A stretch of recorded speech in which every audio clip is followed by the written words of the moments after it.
Salut à tous, moi c'est Matt et vous êtes sur Living Droplets.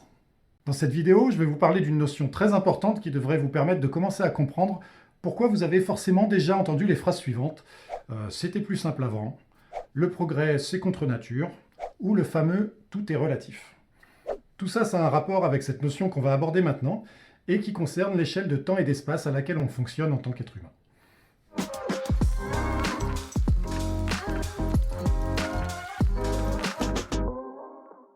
Alors pour commencer à déblayer grossièrement le sujet, on va partir de deux trucs que vous avez dû remarquer.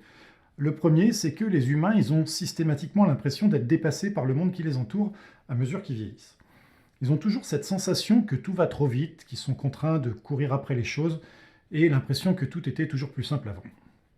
Et le deuxième point qui découle du premier, c'est qu'il y a toujours une réaction de rejet envers la technologie et le progrès à chaque génération, et l'impression que le progrès, c'est contre nature.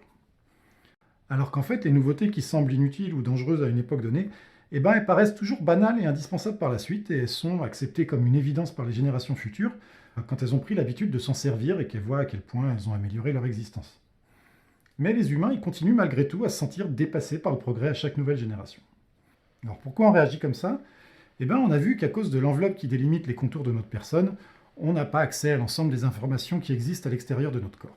Et que ça nous empêche de percevoir la continuité des choses et leur interdépendance permanente. Mais en plus de ça, même si notre corps il pouvait absolument tout percevoir, il se trouve que notre cerveau il a de toute façon une capacité limitée à mémoriser et à traiter toute l'information qui existe. Donc même si on percevait tout ce qui a lieu en permanence, on serait incapable de s'en faire une représentation mentale correcte. Parce que notre cerveau il ne pourrait pas interpréter toutes ces choses ou s'en souvenir pour les mettre en relation les unes avec les autres.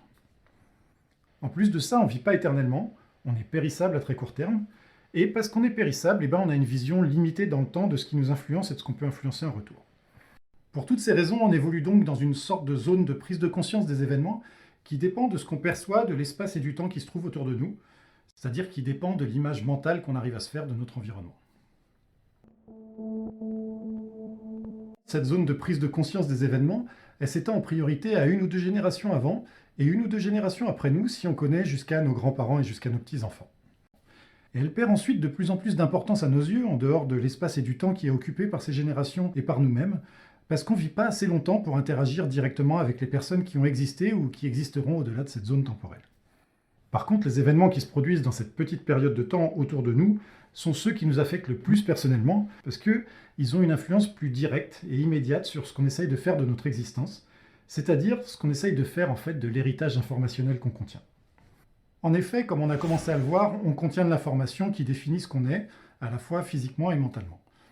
Mais ça, c'est vrai pour toute chose dans l'univers, en fait, parce que c'est l'information qui est présente en un point de l'espace qui nous dit quel type de matière se trouve à cet endroit précis de l'espace.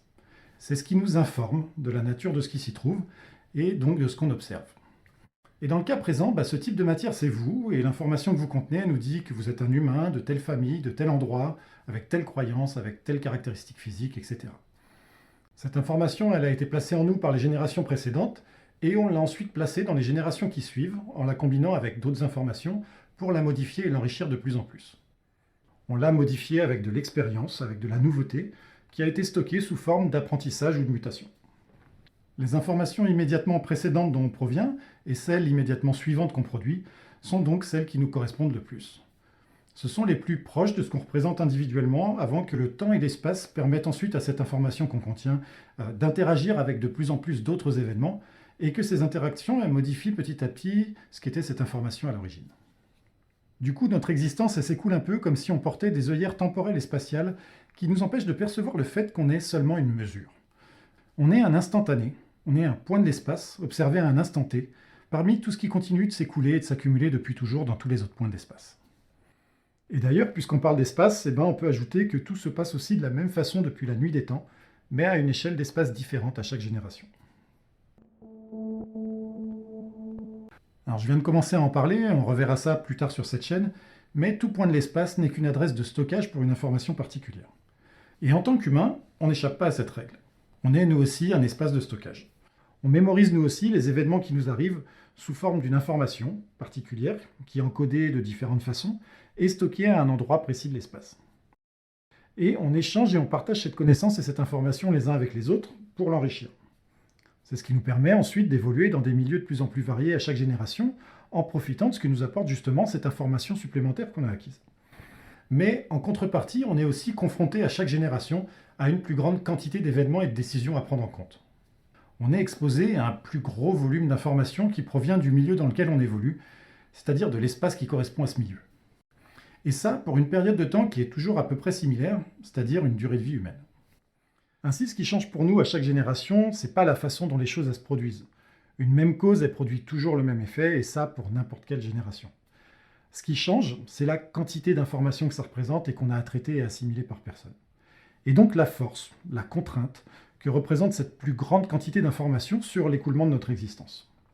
Ce plus gros volume qu'on doit traiter, il crée un déséquilibre permanent entre ce qu'on est en tant qu'individu et ce à quoi on doit faire face dans le milieu où on se trouve pour continuer à fonctionner. Pourtant, on fait bien face aux mêmes mécanismes universels qu'ont connus toutes les générations avant nous. Mais on n'a juste pas accès à suffisamment d'informations dans l'espace et dans le temps, ni la capacité de traiter cette information dans sa globalité pour avoir ce recul pour nous en rendre compte.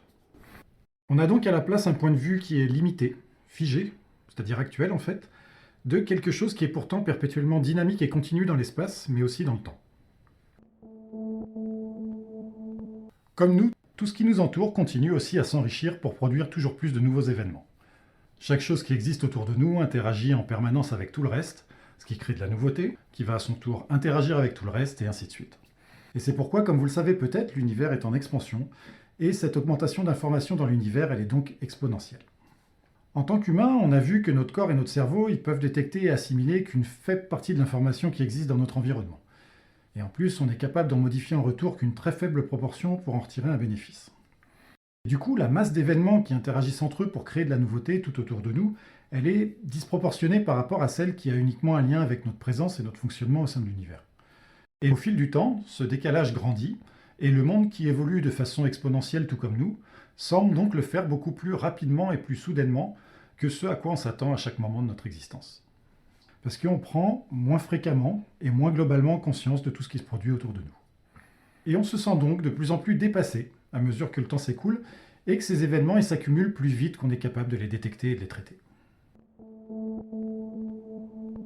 Devoir courir après l'enrichissement informationnel de notre environnement, ça nous donne aussi l'impression que le progrès, c'est contre nature.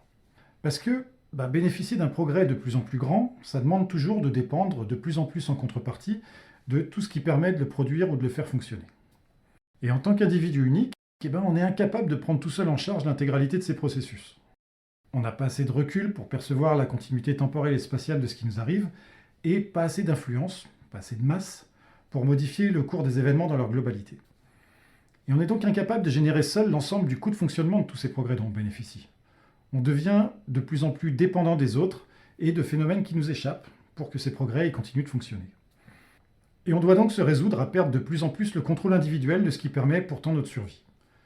À cause de l'enrichissement permanent de l'univers, on a besoin de ce progrès pour continuer à survivre, mais il est de moins en moins compatible avec l'échelle de fonctionnement de notre corps, tel qu'il continue d'exister sous sa forme originelle. On a donc systématiquement l'impression que le progrès, ça va à l'encontre de ce qu'on est, alors que ça fait pourtant partie de ce mécanisme qu'utilise la nature pour permettre un enrichissement de l'information dans tout point de l'espace. Et dans ce cas précis, ce mécanisme il permet l'enrichissement de notre information, et donc le maintien de l'humanité au sein de l'univers.